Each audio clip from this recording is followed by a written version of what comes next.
Hi everyone, welcome back to Webtech Tutorial. In today's video, I'm going to show you how to download Spicy application on your Android device. Watch the video till the end and don't forget to subscribe to our channel by hitting that subscribe button. Press the notification bell icon so that you'll never miss another upcoming upload from us.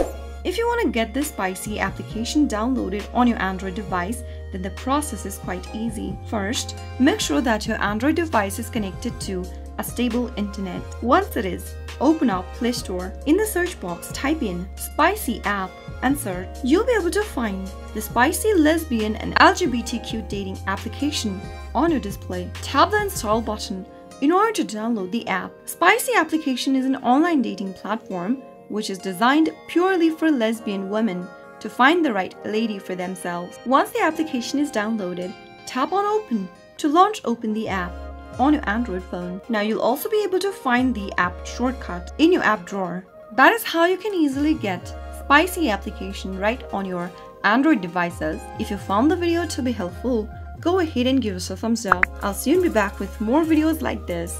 Thank you for watching.